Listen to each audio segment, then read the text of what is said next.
It would appear to me that America has been sealing its own fate with the destruction of itself for a very long time.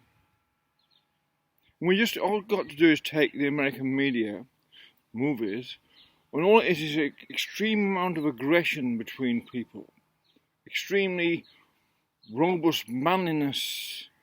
It seems you need to have that, be a little rude and aggressive towards your fellow person on any issue instead of discussing or intelligently and philosophically anything. You just shout the other person down in the most aggressive manner possible. And that's how politics now is in America. One side shouts the other down, other side shouts the other down, and in themselves then they all shout each other down. No one can actually, there's no coherent voices within America. There may be, of course there is. But what we get the impression is America is sealing its own fate, which is its self-destructive attitude, is bringing America down.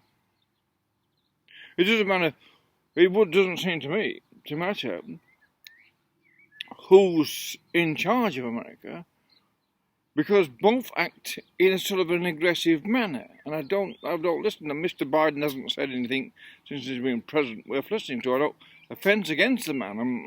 I don't at all, not way at all. But the way it is about aggressiveness towards the rest of the world causes the other world to be frightened of you.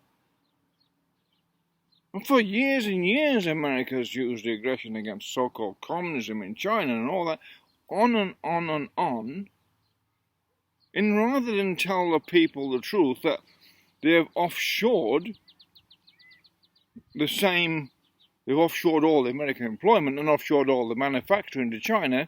Now all that manufactured goods sits off the shore of California, and no one can say that because they're trying to break America who was doing this.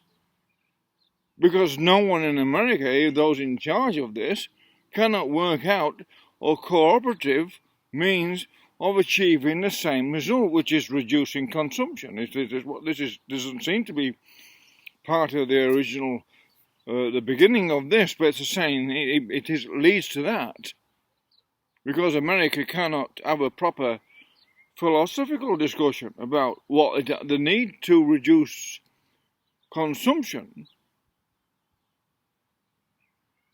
because it can't do that, because they're frightened of offending someone. Either side, both sides. The people are attracted to them because they're attracted by the idea of consuming, being able to gain wages and incomes by going along with this ideological approach. So they're only interested in they're only interested in consuming. There's no doubt the people on the left, whoever they are just as interested in consuming consumer goods and iPads as the people on the right. They're the same. Their aim is the same because they're both Americans. They all both want the same thing, a house, a car and all that. Whether it's electric car or electric house, it doesn't matter. They both will want the same. And more of it. No matter which side it's his. So their material aims are just about the same. And yet they can't work out how to cooperate within the narrative between the two political parties, which is childish. It shows an immaturity has crept into the American system, or maybe it never gained a maturity in the first place. Maybe that is what's wrong. Someone said to me, my brother actually, long deceased, but he said there's no grown-ups in America, which is his take on it. And I wondered about that for many years, when all I get, if I make comments on YouTube, I get abused back by America. I can always tell it's when it's Americans replying to me because they're abusive. Straight away they start swearing in the comments. And I'm against that. If YouTube wants to start cut something out, cut out all comments what have got swear words in them. Make people speak nicely to each other. Because it's horrible to have people saying F you, whatever, because they can't construct a proper argument against what you're saying. Well, they just attack you. And then what does that lead to? If it's in a pub, in a hotel or a bar, when someone's aggressive towards you, when rather than discuss things philosophically, it leads to violence.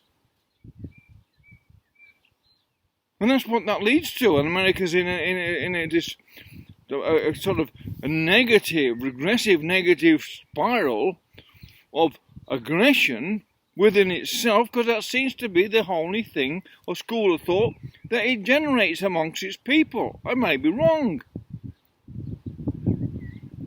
Because I've been to America, I went to New York, I thought it was I loved the place, I thought it was fabulous, I thought the people there were fabulous. But nonetheless, there's someone gone along since I was there and created this great big argument in America using COVID and now climate change and whatever to totally divide the people, when none of that was necessary. You don't need to divide the people. You're supposed to get them together by explaining things and allowing people, because people can have different opinions about pharmaceuticals or climate change without having someone attacking them personally. Rather than understand, they may have a very rational point of view. They may be able to get their heads around the science. You don't have to be a scientist to get your head around all science. You don't have to be a doctor to get your head around all ideas about what medical processes. All you've got to do is have a dictionary on hand and be able to understand English. And if you've got a background experience in something, engineering, you can get your head around all that sort of stuff. So this idea you can attack people personally, they seem to be the normal way of being in America, no matter it's dealing with China or Russia or whatever. It just deals with people in a way that doesn't make sense. When it should be, why create enmity in the world? Why be aggressive when America should be able to learn what keeps us in peace and all that? No, it's not. It's a land now what threatens us all with its aggression. It's created China. It's created China by going on and on and on about communism, when China is actually a capitalist country run by a corporation called the CCP. I spent a year in China, and everyone's there busy trying to make money, and they have to work hard in China, a lot harder than doing in America, I would say, to make money, and which is a shame. I mean, there's a lot to be learned from the Chinese people. The fact is, this is it. If you can't learn from someone else, because you're American or German or whatever you are, French, whether you can't learn from someone else, then you've got a problem what's going to hold you back. Because it's a philosophical development what matters to a country that brings its future, not this aggressive attack and reactionary psychology, but then prevents any philosophical development what is positively progressive. Because as it is at the moment, what they call progress in America, from an evolutionary perspective, is regressive. It's absolutely regressive. And China, from evolutionary perspective, is more positive than America's.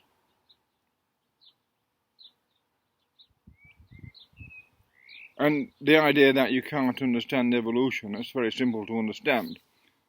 It's all the reformatting of information over sequential generations in a 3-cycle system.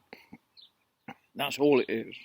And it's either negative or it's positive. And all America's doing is recycling the negative and the aggressive and the regressive throughout its political systems. And it's bringing America undone. It can't resolve its problems because it's not allowed to discuss things intelligently and without aggression. It's attack, attack, attack, That's a country at war within itself now. A war that cannot end well for the American people.